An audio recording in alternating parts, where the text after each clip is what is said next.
Buksan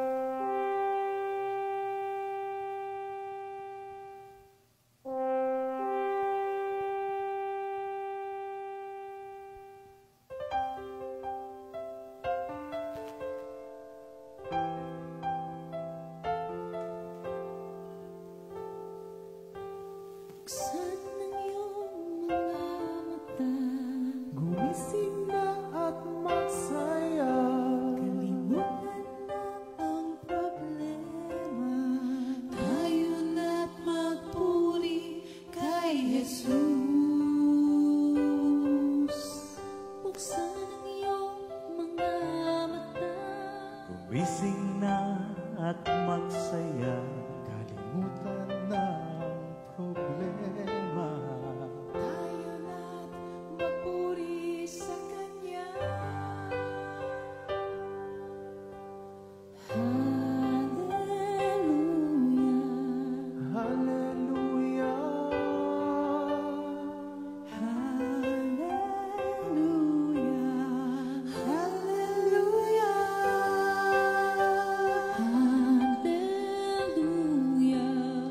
hallelujah,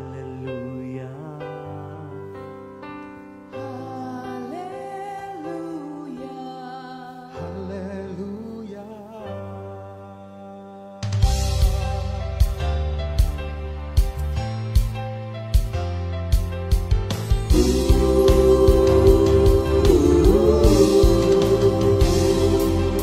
Buksan ang iyong mga mata, gumising na at magsaya.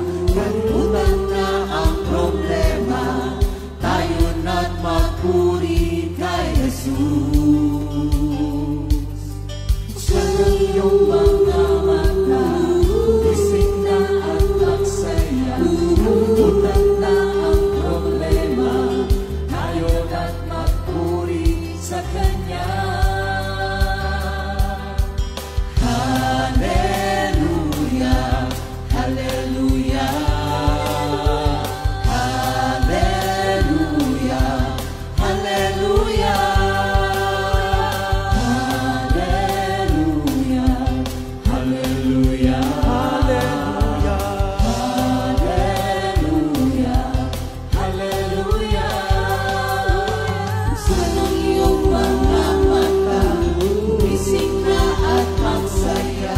Kalimutan na ang problema, tayo na't magpuri kay Jesus. Buksan ang iyong mga mata, gumising na at magsaya. Kalimutan na ang problema, tayo na't magpuri sa Kanya. Hallelujah, hallelujah, hallelujah, hallelujah, hallelujah, hallelujah,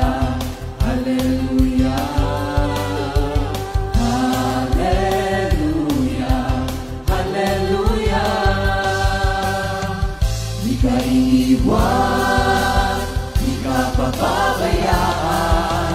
Kumapit ka, umawit ka, at magpuri sa Kanya. Buksan ang iyong mga mata, gumising na at magsaya. Kalimutan na ang problema, tayo na't magpuri kay Jesus. Buksan ang iyong mga mata, gumising na at magsaya. Kalimutan na ang problema, tayo na't magpuri sa Kanya.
Lord, you have conquered death on the cross.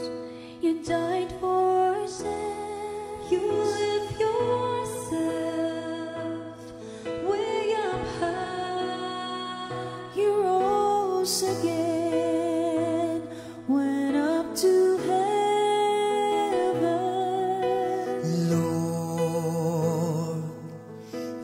Conquered death on the cross. You died for our sin. You lift yourself way up high. You rose again, went up to heaven.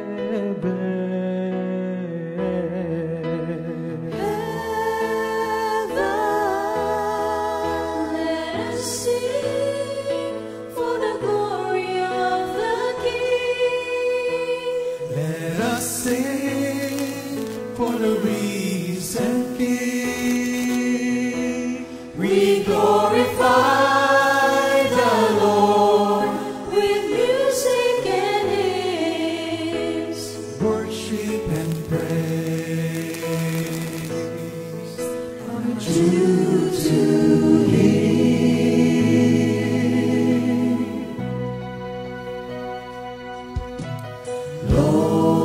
Lord, you have conquered death on the cross. You died for our sins. You lift yourself way up high. You rose again, went up to heaven.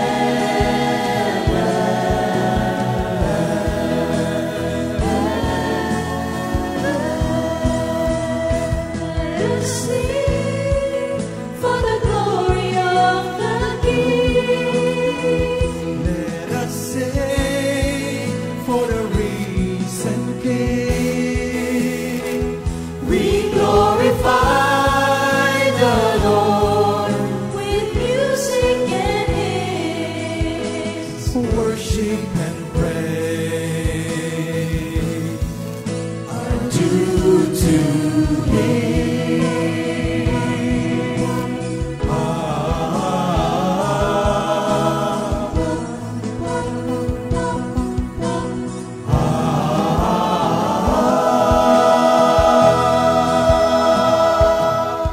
Let us sing for the glory of the King. Glory of the King.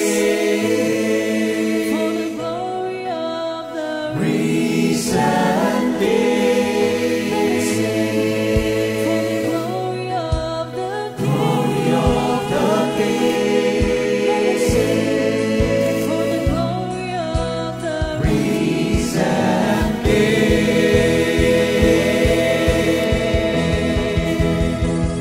Let us sing for the glory of the King. Let us sing for the risen King. We glorify the Lord with music and hymns, worship and praise are due to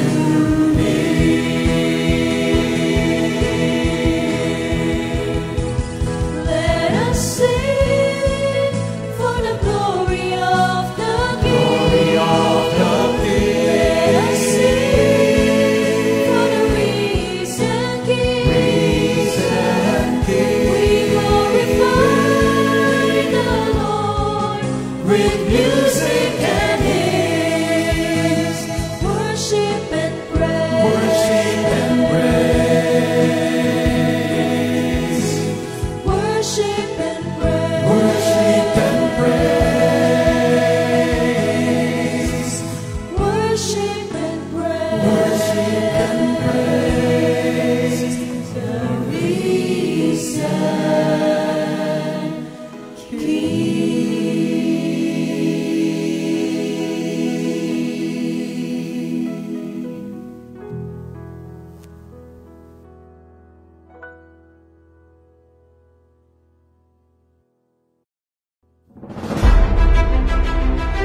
Inihahandog ng Charismatic Outreach Ministries Foundation Incorporated ang pagsasadula ng huling 7 wika ng ating Panginoong Hesus.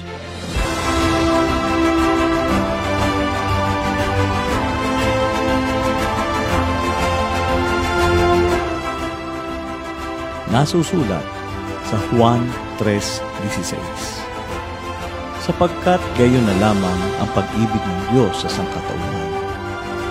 Kaya't ibinigay niya ang kanyang kaisa-isang anak upang sino mang sumampalataya sa Kanya ay hindi mapahamak, hindi magkaroon ng buhay na walang hanggan.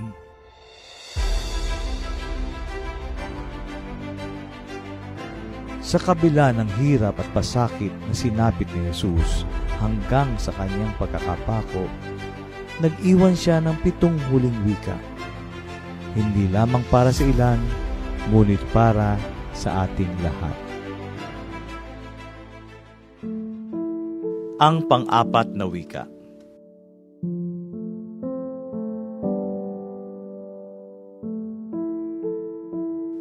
Mula sa tanghaling tapat hanggang sa 3 ng hapon, ay nagdilim sa buong lupain.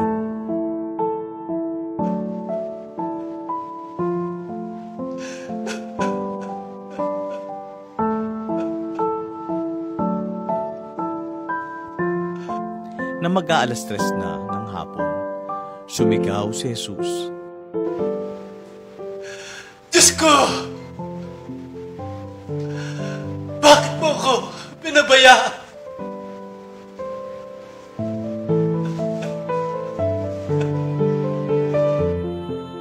Dumating si Jesus sa Ilog Jordan mula sa Galilea upang magpabautismo kay Juan. Ako po ang dapat magpabautismo sa inyo. Bakit kayo nagpapabautismo sa akin? Hayaan mong ito ang mangyari ngayon, sapagkat ito ang nararapat nating gawin upang matupad ang kalooban ng Diyos. Nang mabautismuhan si Jesus, nabuksan ang langit at nakita ni Jesus ang Espiritu ng Diyos na bumababang parang isang kalapati at isang tinig mula sa langit ang nagsabi, Ito ang minamahal kong anak na lubos kong kinalulugdan.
ang iyong mukha ay huwag mong ibalik.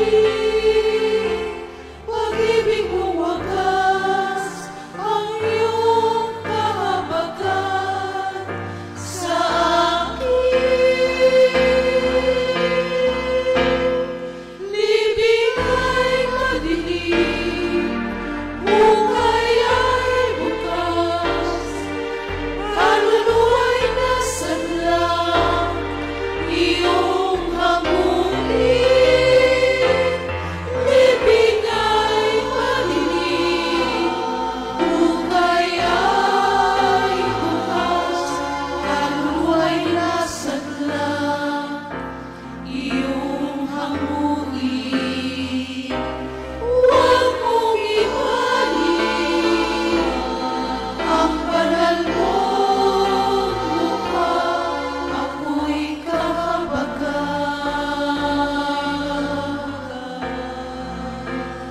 at patawarin.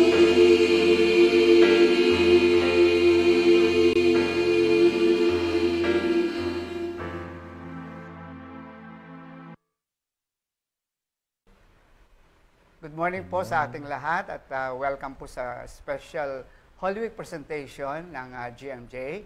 At hayaan niyo pong basahin ko ang teksto para sa atin sa araw na ito. Ito po ay sa Mateo 27:46. Nang mag-ikat nun ng hapon, sumigaw si Jesus, Eli, Eli, lama sabatani. Ibig sabihin, Diyos ko, bakit mo ako pinabayaan? Manalangin po tayo. Muli, Ama, sa aming kawalan at sa inyong kapuspusan, samahan niyo kami. Mangusap po kayo. Personally speak to us, Father, as we reflect on the words of Jesus while He was on the cross. Turuan mo kami, Ama, bigyan mo ng buhay ang mga salitang ito. Samahan niyo po kami, Banal na Espiritu Santo, sa pangalan ni Jesus at lahat ay magsabi ng Amen. Amen. Makita po natin yung ating binasa ay taghoy ng isang taong itinakwil, pinabayaan, nireject. Naranasan niyo na ho ba yung kayo rin ay i-abandona? Kagaya po ng ating Panginoong Hesus, more than just the physical pain, the emotional pain, He was abandoned even by the Father. At gusto po natin maunawaan ito sapagkat dito natin makikita ang kadakilaan ng ginawa ng ating Panginoon sa krus. And for me, this is the focal point of His suffering kasi dito po lumabas yung kanyang damdamin ng tunay na nasaktan. Bakit ho ba siya tunay na nasaktan dito sa binasa natin ito? At yan po ang nais natin bigyan ng tugon sa umagang ito. No? Isa pong dahilan ay upang maunawaan natin kung gaano kataas, gaano kalawak, gaano kalalim ang pag-ibig ng Diyos sa bawat isa sa atin. Ngayon po, after He went through excruciating pain and public humiliation, an agonizing voice was heard while the throng was taunting Him. Sa gitna po ng ingay, may narinig na taghoy.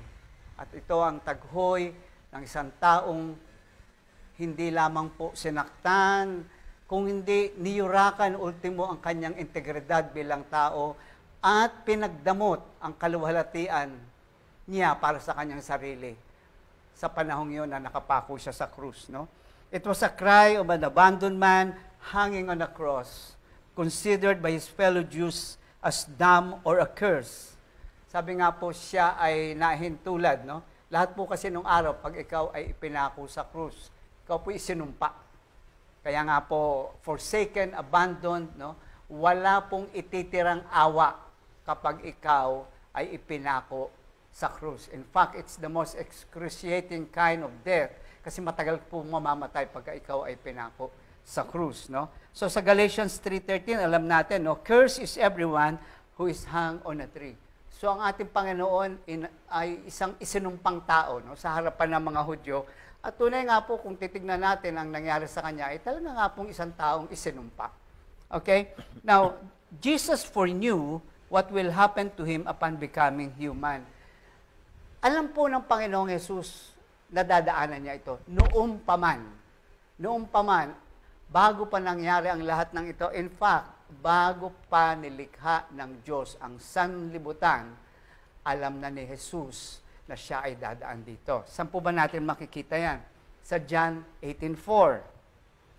Jesus therefore, knowing all things that would come upon him, went forward and said to them, "Whom are you seeking?"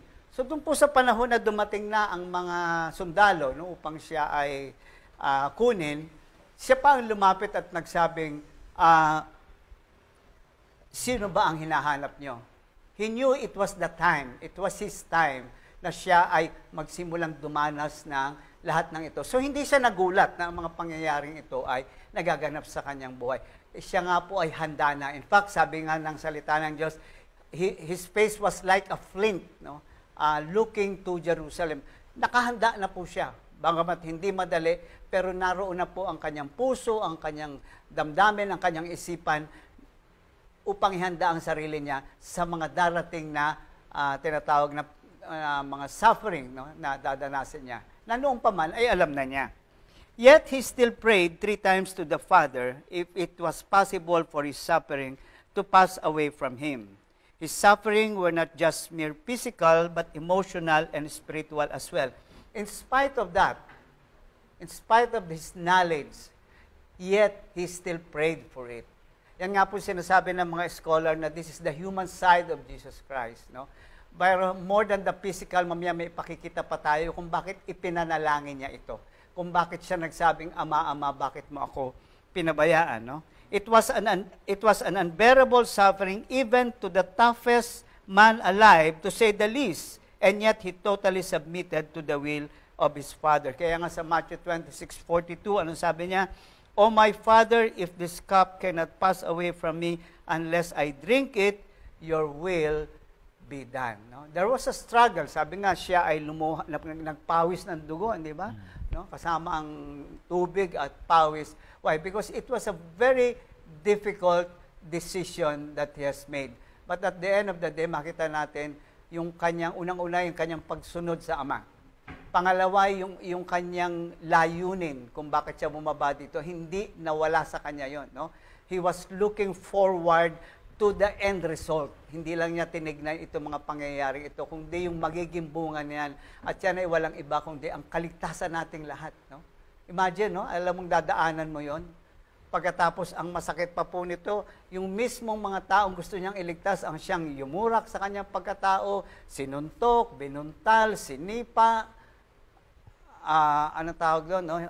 Siya ipinahiya publicly, and yet, he was ready for that. It was not easy for him, but at the end of the day, his love for the Father ang siyang nangibabaw. Okay, Jesus' suffering on the cross is a predetermined will of God for him. Ayan.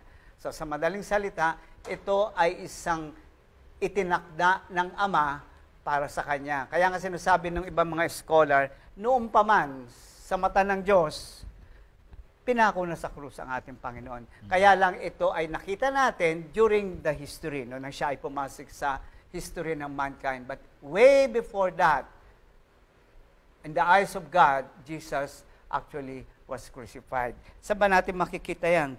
Sa Acts 2:23, "This man was handed over to you by God's deliberate plan and knowledge." Ulitin ko ho. Jesus Christ, no, this man was handed over to you by God's deliberate plan and foreknowledge. Pag sinabi hong deliberate, ay sinadya. Sinadyang plano, at pag sinabing foreknowledge, bago pa tayo nakakita, bago pa nangyari ang lahat ng ito, sa kaisipan ng Diyos, tapos na ito. So, it was a done deal in the eternity past. So, noon pa man, no?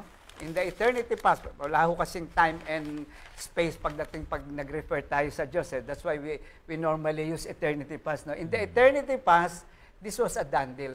Tapos na po ito. Okay? At makikita natin, yung lagi nating naririnig na ang ating kaligtasan begins with God and ends with God. Ang Diyos ang nagsimula at nakita natin dito in the eternity past, naroon na ang pasya ng Diyos na tayo iligtas. And hanggang sa ngayon, no, in the process of sanctification, patuloy nating nararanasan ang pagliligtas ng ating Panginoon. At ito, magandang balita, siya pa rin magtatapos. Siya pa rin ang magtatapos ng lahat ng ito. Kung tayo mananatili sa kanyang, tayo mananatili tapat sa kanya hanggang sa huli. Okay, now Jesus did not die as a martyr for a righteous cause. Hindi siya namatay because meron siyang ipinaglalaban. Wala po siyang pinaglalaban. Okay? Sa mga hindi nakakaunawa, hindi pa Kristiyano, at sabi, ano ba pinaglalaban ng taong yan? Bakit kailangan siyang... Wala ho siyang pinaglalaban. Okay? Or simply an innocent man wrongly accused. Or kakaawaan. Kawawa naman, wala namang kasalanan eh. So, para bang ang Panginoon ay mayroon lang ordinaryong cause na para lang sa kanya, or ito ay, sabihin natin, victim of circumstances, nagkataon lang na, sorry, ikaw anuhan yan, wala ka namang kasalanan. Hindi po yun. Sabi nga natin, ito ay tapos na, no? Sa mata ng Diyos, sa plano ng Diyos, hindi po yun. No? Ito po yun. Jesus died as a substitute sacrifice for the sins of the world that the righteous Father had to judge him fully. Alam natin na kailangan may magbayad na tao para sa kasalanan ng sanlibutan.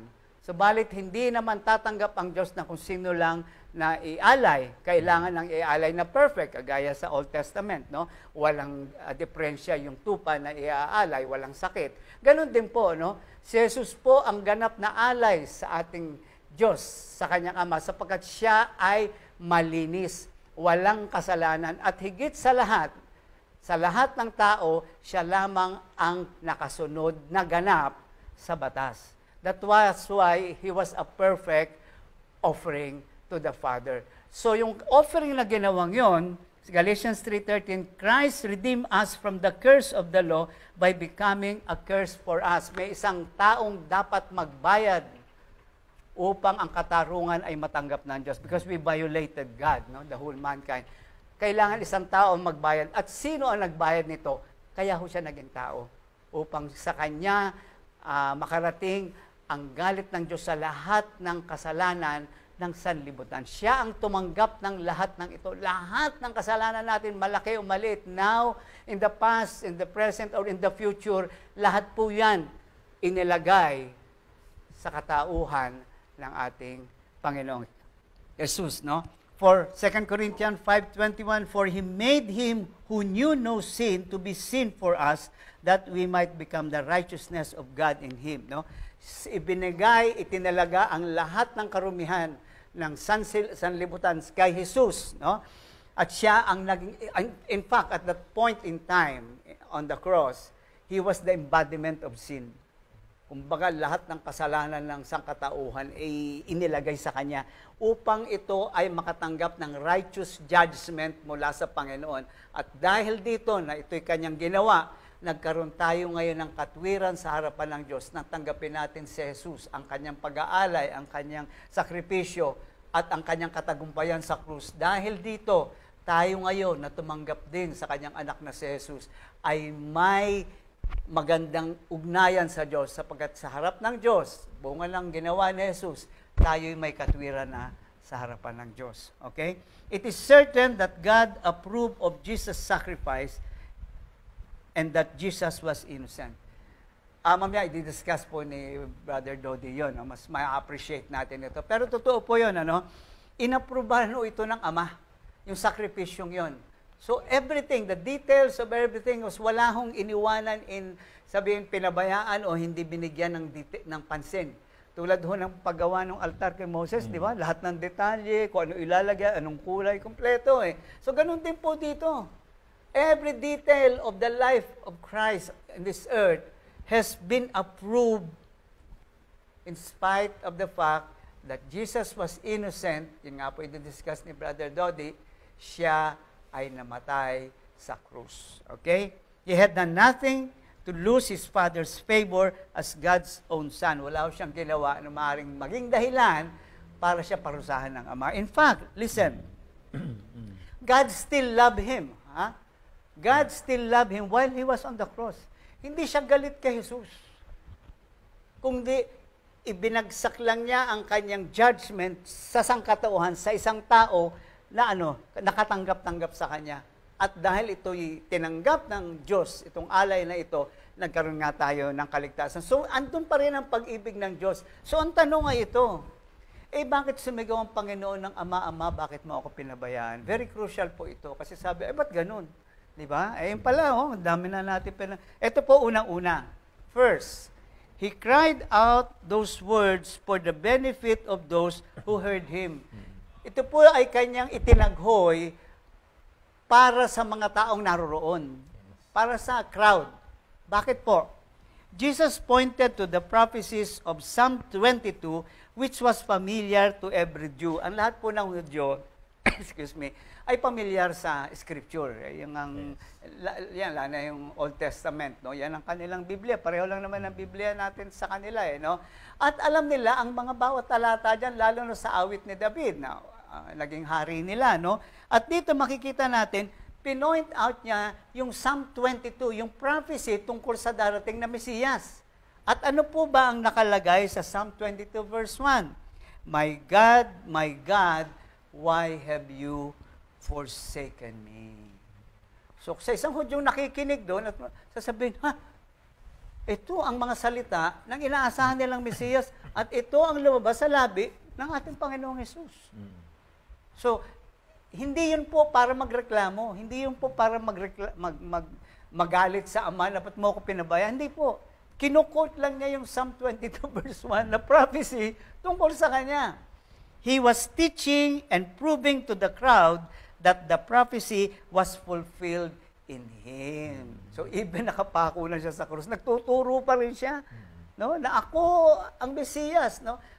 Ang salitang ito ay galing sa propesiya ng tagapagligtas na hinihintay ng mga Hudyo. And that indeed, He was the Messiah. He was claiming, He was confirming that truly He is the Messiah. Okay? At the worst moment of His life, He uttered the very words of the prophetic verse of the genuine Messiah. Unang-una, kung peke yan, ba't akong mamatay sa wala namang kakwenta-kwentang bagay? Yes. At isipin mo it's the worst time. Mamaya pakikita ko sa inyo, hindi yung binugbog, hindi yun ang worst. In fact, kaya siya nagdasal, hindi para doon. Although, siyempre, sa human being, pwede siyang mag-isip na talagang mahirap yung dadaanan niya. Hindi na nga natin makilala yung mukha doon sa Passion of Christ. Pero meron pa. Pero ito po yung una nga, no? Upang turuan. Nagtuturo siya. Binanggit niya ang Psalm 22:1. Exactly what did He say? My God, why hast thou forsaken me?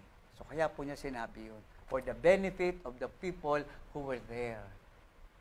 Na malaman nilang, kaya may nagsabing isa, hindi ba? Doon, sabi niya, tunay ngang ito ay anak ng Diyos. Ang pangalawa, when God placed the world's sin on His Son, ito na po yung binabanggit ko. Jesus, for a time, felt the desolation of being unconscious of His Father's presence.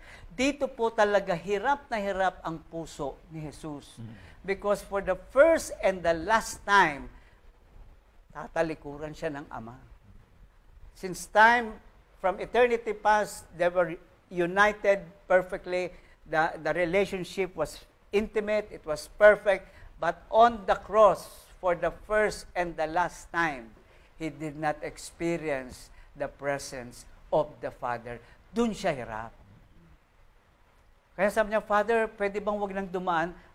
Alam mo yung anak na mahal niya yung ama niya, tapos yung ama mahal na and there was such intimacy, di ba? And then all of a sudden, tatalikuran ka ng ama. Although for a while, pero mahirap sa kanya yun. Makita natin yung love nila kasi sa bawat isa, perfect yun eh. No? Hindi natin ganap na uunawaan bilang tao, pero definitely, dun siya. Kanya sinabi na ama. At saka one thing, listen, for the first time, He did not address His Father as Father. He addressed His Father as God. So makita natin yung bakit suddenly hindi Ama. Kasi ito nga yung point na He felt the total desolation na dapat tayo dumanas. Naramdaman niya yung pakiramdam ng isang taong tunay na nahiwalay sa Diyos.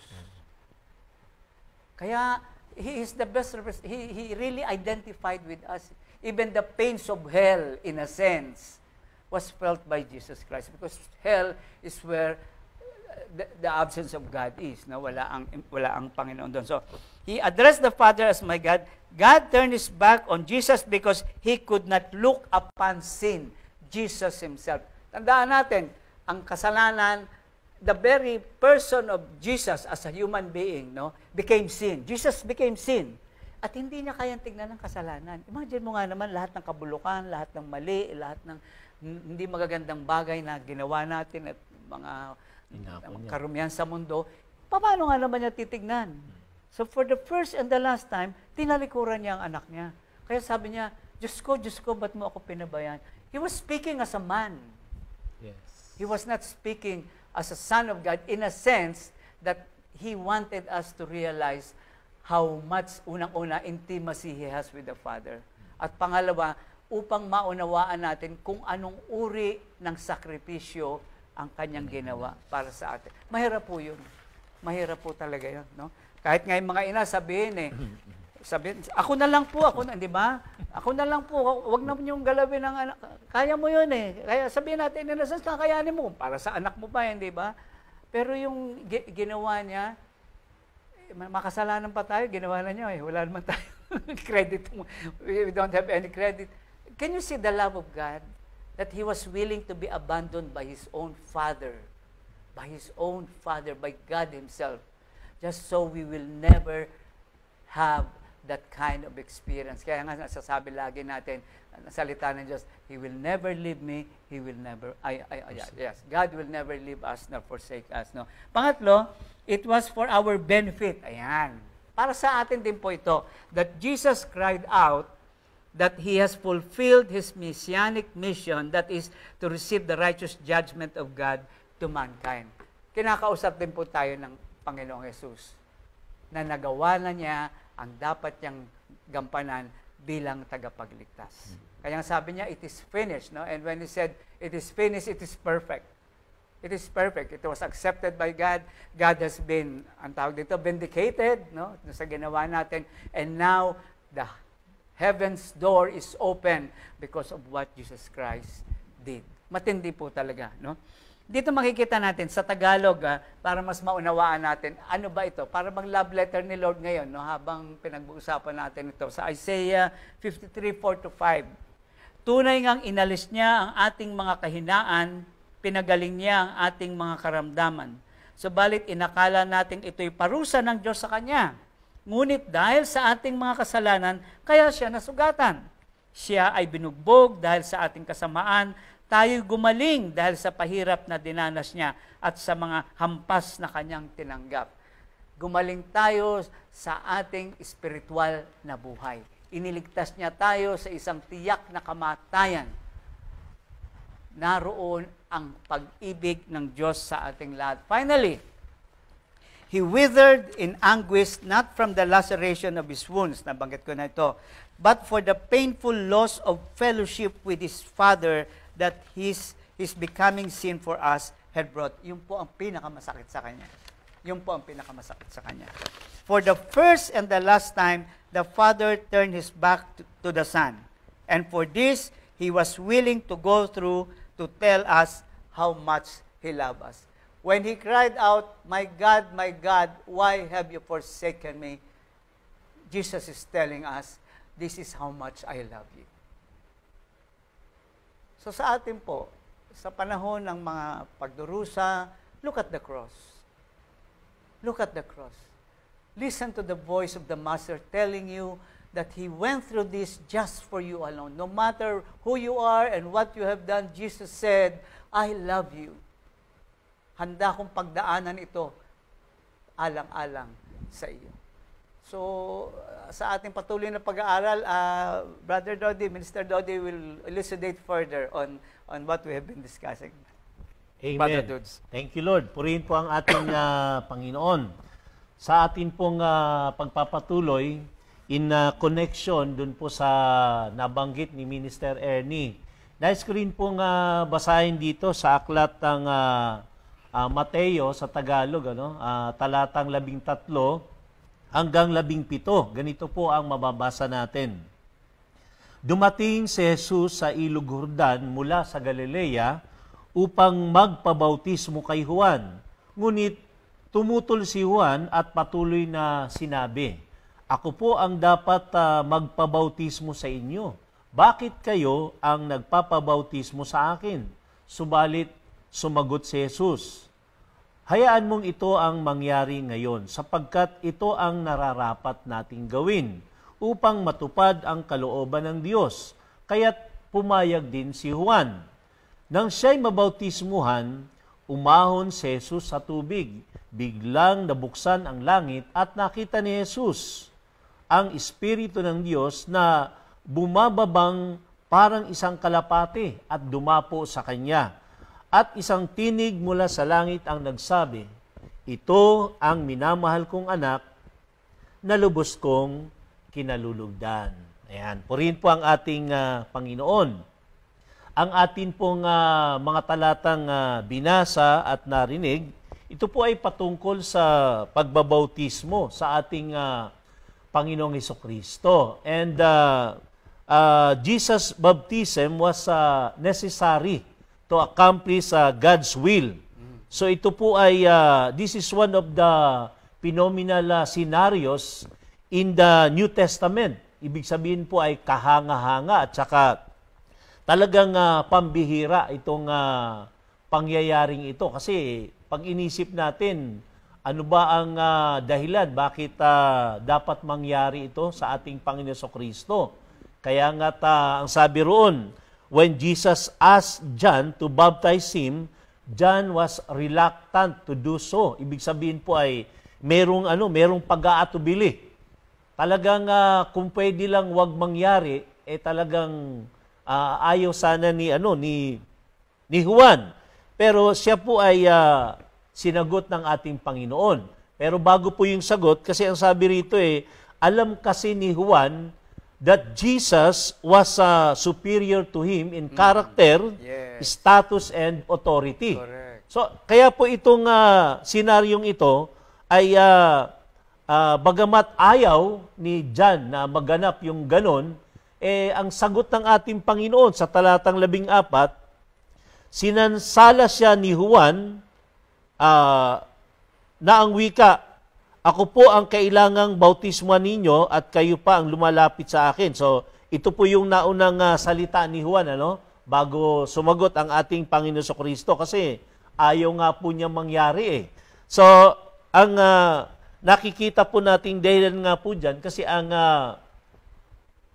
bautismo ay para sa kapatawaran ng kasalanan. Exactly. No? Pero ang ating Panginoon kasi rito ay sinasabing God's Son . So ibig sabihin, pagka anak ng Diyos, pinakita rito na sinless, walang kasalanan at hindi nagkasala. Yun po yung isang dahilan na pinapakita rito at alam ito ni Juan Bautista. At ganoon din naman po, ang sabi ni Juan, siya yung tinatawag na greater person na lagi niyang sinasabi sa mga tao. So kaya, John does not feel worthy to baptize. Hindi niya feel, no? Kumbaga, hindi ko dapat gawin ang ganitong bagay na magbautismo sa ating Panginoong Jesucristo. At yan naman po ay nasusulat sa John chapter 1, verse 27, at sa John chapter 3 verse 30. So sa ating buhay mga kapatid, no, sa pang-araw-araw na buhay natin mahalaga rin po ito at ito ay konektado kasi ang sabi po ng Romans 6, kung atin pong mababasa yan sa chapter 3, ang wika po ganyan no. Tayong lahat na nabautismuhan kay Kristo Jesus ay nabautismuhan sa kanyang kamatayan. Sa makatuwid, namatay na at nalibing na kasama niya sa pamamagitan. Tayo, no? Sa bautismo upang kung paanong binuhay muli si Kristo sa pamamagitan ng dakilang kapangyarihan ng Ama, tayo rin ay magkakaroon ng panibagong buhay. Kaya't sinasabi nga na ang nakipag-isa kay Kristo ay isa ng bagong nilalang. So, sa atin pong pagpapatuloy, ang sabi ng ating Panginoon nung siya po ay sinansala ni John the Baptist, sa verse 15, tugon ng Panginoon, ngunit tinugon siya ni Jesus, hayaan mo itong mangyari ngayon. Yan. Sapagkat ito ang nararapat nating gawin upang matupad ang kalooban ng Diyos. Napaka-linaw po ng hangarin ng ating Panginoon as a human, yung kanyang maganap ang nais at ang kalooban ng ating Ama sa Langit. So, the desire to please God was a dominant force in the life of Jesus. No? Ito yung talagang ninanais niya. Kumbaga, ito yung nangingibabaw sa katauhan ng ating Panginoon Kristo na mabigyan niya ng kaluguran ang ating Ama sa Langit. So, ang baptism was also an act of obedience. No? Jesus was obedient to God and He intended to carry out all God's purposes. Lahat kailangan po ay mangyari, maganap ayon sa kalooban ng ating Ama sa Langit. Sa John 8:29, ang sabi diyan, the one who sent me is with me. He has not left me alone, for I always do what pleases Him. Kumbaga sa Tagalog, ang pagkakasabi ay, at kasama ko ang nagsugo sa akin. Hindi niya ako iniiwan, sapagkat lagi kong ginagawa ang nakalulugod sa Kanya. Yun po yung sinasabi ni Minister Ernie kanina, na bagamat sinasabing, bakit mo ako pinabayaan, bakit mo ako iniwan, may pagpapaliwanag si Minister Ernie doon. So, Jesus perfectly pleased the Father. Sa pangyayaring ito, mga kapatid, God the Father was well pleased with Jesus, the Son. Kinalugdan dahil sa pagsunod. Hindi lang po inaprubahan lahat ng ginawa ng ating Panginoon, but He was very pleased with everything Jesus did. Lahat ng ginawa ng ating Panginoon ay hindi lang aprobado ng Ama, kundi ito ay talagang kinalugdan. Naging kasiyasiya sa ating Ama. So, ang ating Panginoong Jesucristo, ang pinakamagandang halimbawa ng pagsunod sa ating Ama sa langit. Amen. Sa John 6:38, sinabi niya, bumaba akong mula sa langit, hindi upang gawin ko ang aking kalooban, kundi ang kalooban ng nagsugo sa akin. So, ang buong buhay niya ay inilaan niya sa pagsunod sa kanyang Ama. Gayunman, hindi ito laging madali para sa kanya. Kasi nga, nasa human form eh. Di ba? Ibig sabihin, maski man sa ating pang-araw-araw na buhay, mga kapatid, kinukonik natin na totoo, andyan ang salita ng Panginoong Diyos na nagsasabi na ito ang gawin mo para ikaw ay pagpalain. Ito ang gawin mo para ikaw ay maligtas. Pero sa totoong buhay, hindi naman talaga ganung kadali. Talagang mahirap bilang tao. Pero ulit-ulitin po natin kung ano po yung sinasabi ng salita ng Diyos, kasi as human as we are, talagang mahirap. Pero sa tulong ng Banal na Espiritu Santo, tayo po ay makagaganap sa kanyang kalooban. Huwag nating pilitin sa kalagayang tao, kasi talagang hindi kakayanin. Kailangan natin ng kapangyarihan ng Banal na Espiritu Santo, kapangyarihan ng Diyos, para maganap po natin ang kanyang kalooban. So ulitin ko, ang buong buhay ng ating Panginoon ay inilaan niya sa pagsunod sa Ama, gayunpaman hindi ito laging madali para sa kanya. Sa aklat po ng Hebreo, mga kapatid, Kabanata 4, talatang 5, ang dakilang saserdote nating ito ay nakakaunawa sa ating mga kahinaan, sapagkat sa lahat ng paraay tinukso siyang tulad natin, ngunit hindi nagkasala. Ayan po, yung kanina pa po ay nabibigyan din natin ng pansin na ang ating Panginoong Jesucristo, dahil sa siya ay anak ng Diyos, siya po ay sinless. Walang kasalanan at hindi siya nagkasala. At doon sa sa halamanan ng Gethsemane, siya po ay nanalangin, Ama ko, kung maaari ilayo mo sa akin ang saro ng paghihirap na to.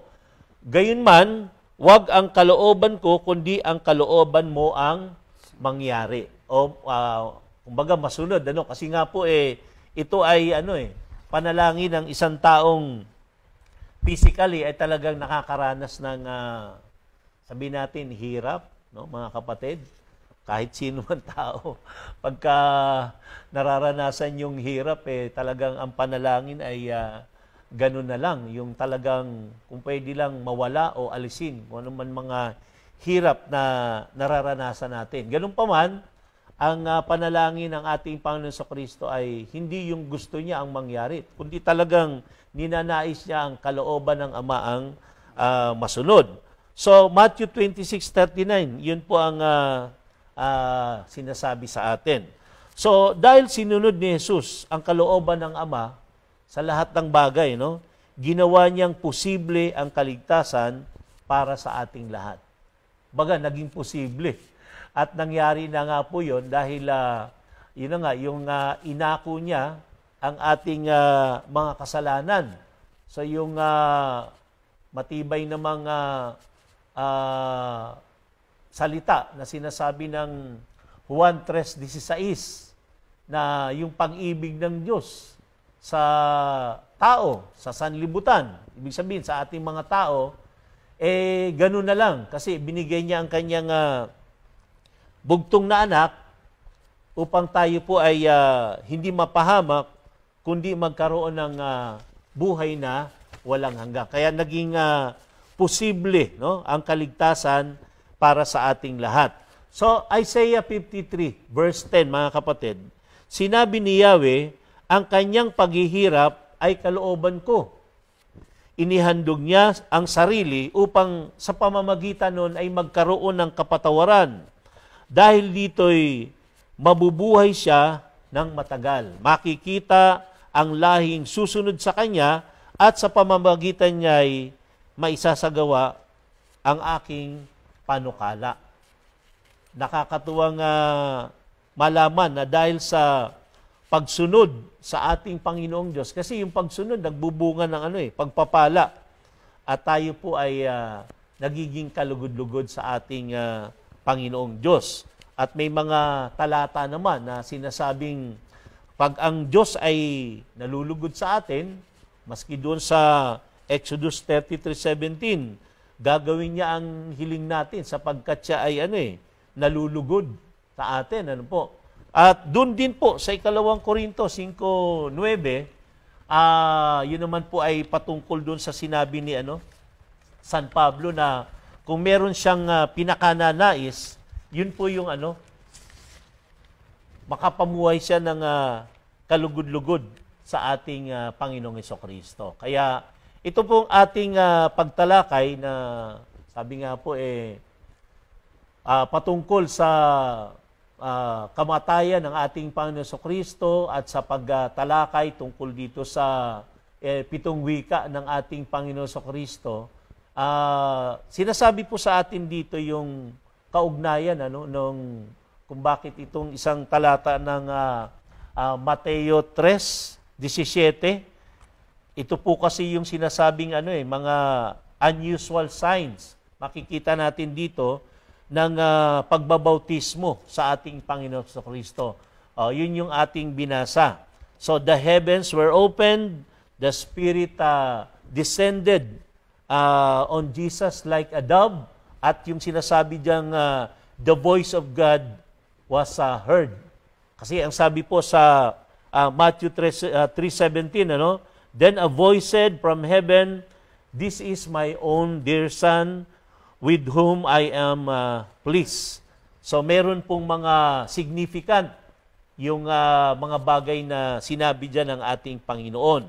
Pagka sinabi kasing my Son, ito po ay pinapatungkol sa pagiging Diyos ng ating Panginoong Hesukristo. Matthew 14:33. So pag sinabing my son, this points to the deity of Christ. Ang sabi po, sinamba siya ng mga nasa bangka, tunay na kayo ang anak ng Diyos. Sabi nila, Matthew 14:33. At sa Mark chapter 1, verse 1, John 1:34, makikita din natin yan, ano? Nakita ko ito at pinatutuhanan kong siya ang anak ng Diyos. Yun pong mga talatang sinasabi rito. Romans 1:4, pinapahayag siyang anak ng Diyos sa pamamagitan ng makapangyarihang gawa ang kanyang muling pagkabuhay. So maliwanag po na meron pong kumbaga kabuluhan. Importante po itong sinabi ng ating Ama sa langit, yung tinig na narinig patungkol doon sa ating Panginoong Kristo kung sino siya. Kumbaga binigyan ng ng identification, na-identify ng ating Panginoong Hesus ay talagang siya po ay Diyos.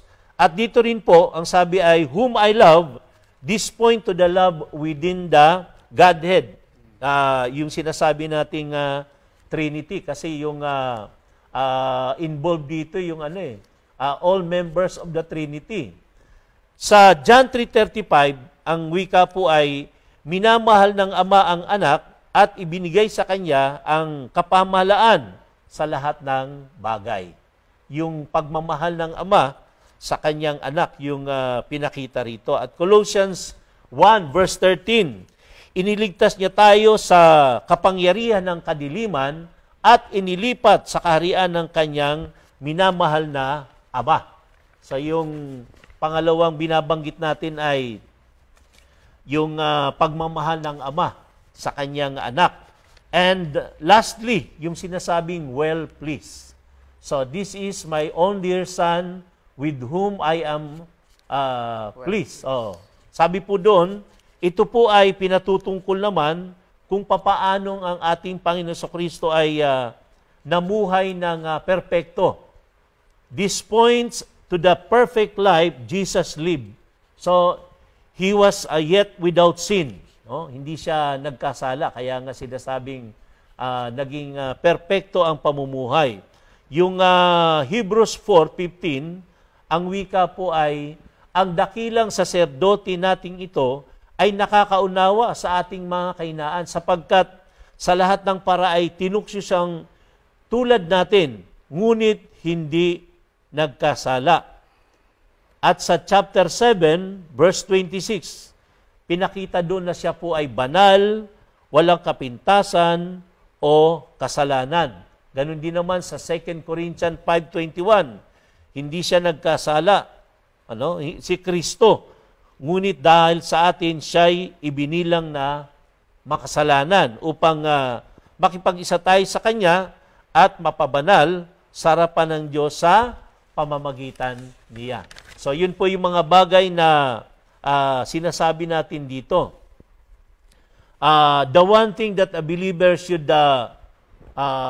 want to hear, kumbaga kung meron mang bagay na dapat kumbaga mapakinggan, parang katulad nung yung merong salita na parang pagka gusto mong ma-appreciate yung yung mga ginagawa mo. Di ba, meron kang gustong mapakinggan.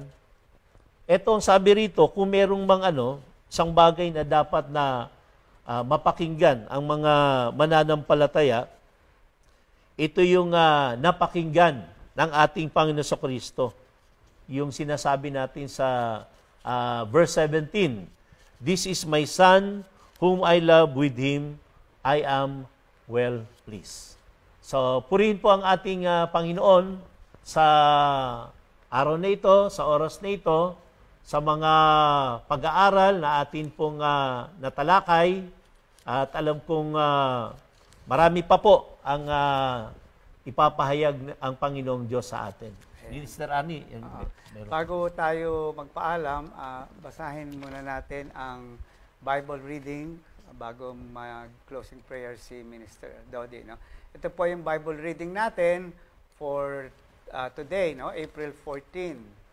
Joshua chapters 9 to 10, Acts 2, 14 to 41, Psalms 42. Ulitin ko po, Joshua 9 to 10 or chapters 9 to 10, Acts 2, 14 to 41, at Psalms 42. Ayan, screenshot nyo na po at pagkatapos nito ay paglimilimiin natin yung mga narinig natin mga kapatid. No?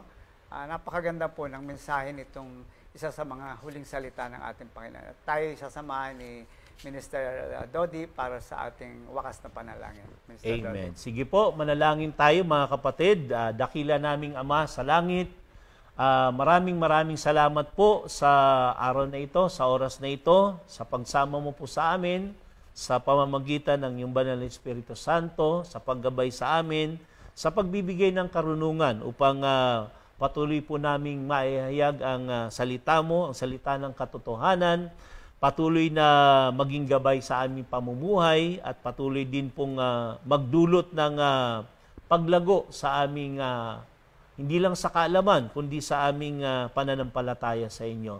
Again, Lord, maraming salamat po sa inyo ang papuri, parangal at pasasalamat. Lahat ng ito ay dinadalangin namin sa pangalan ni Jesus. Amen. Thank you, Lord. Magandang araw po. Magandang umaga po sa ating lahat. 2 Timothy 2:2. Hallelujah. 2 Timothy 2:2. Praise the Lord. 2 Timothy 2:2. You and me, let us proclaim the gospel. 2 Timothy